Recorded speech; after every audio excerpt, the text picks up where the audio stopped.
गीता तत्व अमृत नवम अध्याय राजविद्या राजगुह्य योग।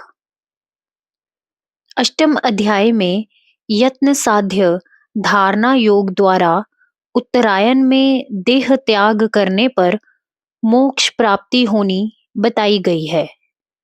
इस अध्याय में श्री भगवान स्वतः अति गुह्य विद्याओं की राजा राजविद्या को बताते हैं, जिसके सेवन से अनायास ही परम पद की प्राप्ति होती है।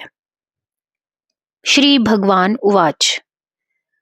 श्री भगवान बोले, तुझ असूया रहित को मैं सबसे अधिक गुप्त विज्ञान सहित यह ज्ञान कहता हूं, जिसे जानकर तू इस अशुभ अर्थात संसार बंधन से मुक्त हो जाएगा। यह विराज विद्या अर्थात विद्याओं की राजा, राजगुह्यम अर्थात गुप्त विद्याओं की राजा है। राजते प्रकाशते इति राजा, जो पवित्र है, अति उत्तम है, प्रत्यक्ष अनुभव गम्य धर्ममयी है और अविनाशी धर्म वाली अर्थात मृत्यु से पार करके अविनाशी मोक्ष पद देने वाली एवं सरल अर्थात बिना यत्न के आसानी से सिद्धिप्रद है। प्रत्यक्ष अनुभव गम्य पद से स्पष्ट है कि श्री भगवान का संकेत अध्यात्म शक्ति की जागृति की ओर है, जिसको योग दर्शन में प्रत्यक चेतना अधिगम कहा है, अर्थात अंतर्गुरु ईश्वर की चेतन सत्ता का प्रत्यक्ष अनुभव। साधन के 3 स्तर होते हैं। प्रथम स्तर का साधक अपने कृतत्व अभिमान से युक्त रहता है। दूसरे स्तर का साधक ईश्वर की शरण में रहता है और अपनी प्रगति ईश्वर की अनुकंपा के अधीन अनुभव करता है। तीसरा स्तर ब्रह्म भाव का है। प्रथम यत्न साध्य है, दूसरा ही इस अध्याय का विषय है। शैव दार्शनिकों के अनुसार इनका नामकरण आणवो उपाय, शाक्तो उपाय और शांभवो उपाय किया गया है। शाक्तो उपाय से ईश्वर की कृपा शक्ति समझनी चाहिए, अपनी यतन साध्य अर्थात कृतत्व शक्ति नहीं, जैसा कि तुलसीदास जी का कथन है, न जनामि योगम जपम नैव पूजम ना तो हम सदा सर्वदा शंभु तुभ्यम। श्रद्धा रहित आध्यात्मिकता से विमुख पुरुष मुझको प्राप्त नहीं करते और जन्म मृत्यु रूपी इस संसार मार्ग से आते जाते रहते हैं। अव्यक्त स्वरूप मुझसे यह सारा जगत व्याप्त है। सब प्राणी मेरे आधार पर स्थित हैं, पर मैं उनमें अव्यवस्थित हूं।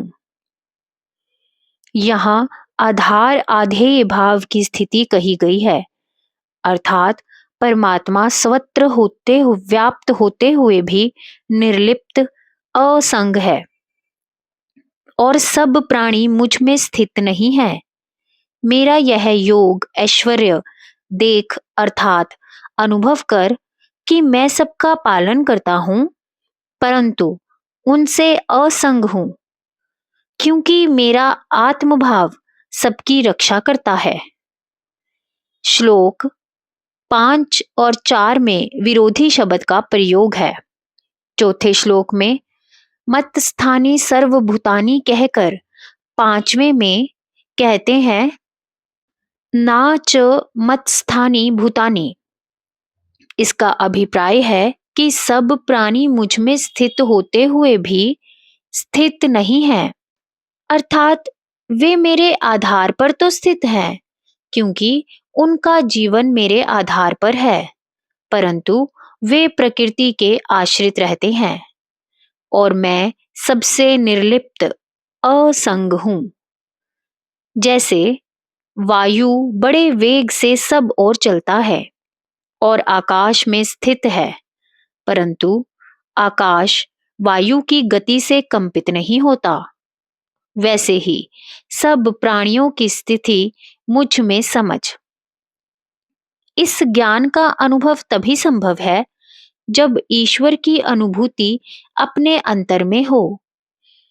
योग दर्शनोक्त प्रत्यक चेतना अधिगम अर्थात अपनी चेतना से भिन्न ईश्वर की प्रत्यक्ष चेतना अनुभव में आने पर योगी इस ज्ञान को समझता है। ईश्वर मन बुद्धि का विषय नहीं, इसीलिए उसका अनुभव उसकी चेतन शक्ति से ही होता है। हे कौन्ते, कल्प के अंत में प्रलय होने पर सब प्राणी मेरी प्रकृति में विलीन हो जाते हैं और कल्प के आदि में मैं उनको उत्पन्न कर देता हूँ। इसीलिए प्रलय का समय महासुप्ति कहलाता है।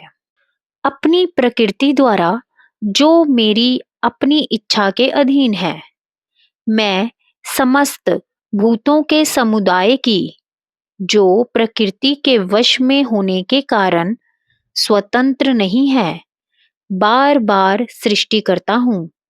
हे धनंजय, यह सृजन आदि कर्म मुझको बंधन में नहीं डालते।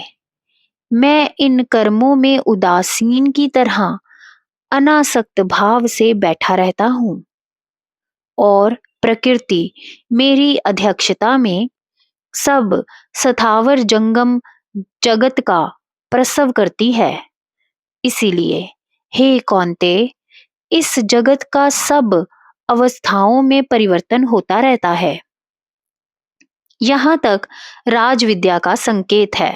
आगे के श्लोकों में पापी, महात्मा, सकाम, यज्ञ याग आदि करने वाले और उन पापियों का वर्णन है जो पापों से अलग होकर ईश्वर की शरण में चले जाते हैं। राजविद्या शब्दों का विषय नहीं, अनुभव का विषय है। किसी वैदिक ऋषि ने कहा, विदाह में तम पुरुषम महानतम, मैं इस महान परम पुरुष को जानता हूँ। उसको जानकर ही मृत्यु का अतिक्रमण होता है। इसके अतिरिक्त कोई और दूसरा मार्ग नहीं है, परंतु वह ईश्वर तत्व ऐसा है कि मन वाणी वहां तक ना पहुंचकर वापस लौट आते हैं। जानने वाला जिज्ञासु जीव बंधन से मुक्त होने के लिए ब्रह्मा को जानना चाहता है। गुरु उपदेश करते हैं, तत्वमसि, वह तू ही है। जीवो ब्रह्मोव नापर है, जीव ब्रह्मा ही है, दूसरा नहीं, परंतु उसका अहम क्षेत्र का अंग कहा गया है। अहम से सूक्ष्म चेतना है और चेतना भी क्षेत्र का ही अंग है। चिद्रूप भगवान का अध्यात्म स्वभाव ही चेतना कहलाता है, जो मानुषी बुद्धि पर प्रत्याभासित होकर जीव की चेतना के रूप में व्यक्त होता है, क्योंकि तस्य भाषा सर्वविधम विभाति, उसके चेतन प्रकाश से यह सब प्रकाशित है। प्रतिबिंब बिंब को देखना चाहता है, अर्थात जिज्ञासु की चेतना अपने बिंब स्वरूप भगवत चेतना को देखना चाहती है। ईश्वर को देखने के लिए कहीं देशांतर में नहीं जाना पड़ता। गीता श्लोक 15 के अनुसार, मैं सबके हृदय में सन्निविष्ट हूँ, अर्थात बिल्कुल अच्छी तरह निश्चय पूर्वक प्रवेश करके विराजमान हूँ। स्मृति, ज्ञान, अज्ञान भी मुझसे ही है।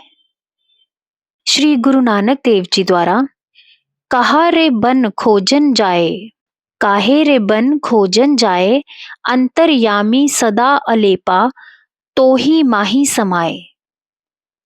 देखने का साधन भी कुछ कठिन नहीं। पातंजल योग दर्शन साधन बताता है। ईश्वर पुरुष विशेष के रूप में मनुष्य मात्र का गुरु अंतः में है। उसके वाचक नाम का जप करो और उसका ध्यान करो, ऐसा करने से उसकी प्रत्यक्ष चेतना की उपलब्धि होगी और सब बाधाओं का अभाव होगा। यह ईश्वरीय प्रत्यक्ष चेतना पहले तो देखने वाले को पृथक अर्थात दूसरी दिखेगी, परंतु अधिक साधन करने पर दो का भेद कम होते होते रहेगा ही नहीं। मुंडक उपनिषद के अनुसार जब देखने वाला उस करतार ईश परम पुरुष की स्वर्णमयी चेतना को देखता है, जिसका कारण अव्यक्त पर ब्रह्मा है, तब वह विद्वान पाप पुण्यों से छूटकर निष्पाप परम साम्यता को प्राप्त हो जाता है। यही अध्यात्म साधना रूपी राज विद्या है। आगे श्रुति भगवती कहती हैं कि यद्यपि अक्षर ब्रह्मा अनुभव का विषय नहीं, तथापि उसकी प्राण शक्ति अनुभवगम्य है। उसी के द्वारा शक्तिमान का ज्ञान होता है। जय गुरुदेव।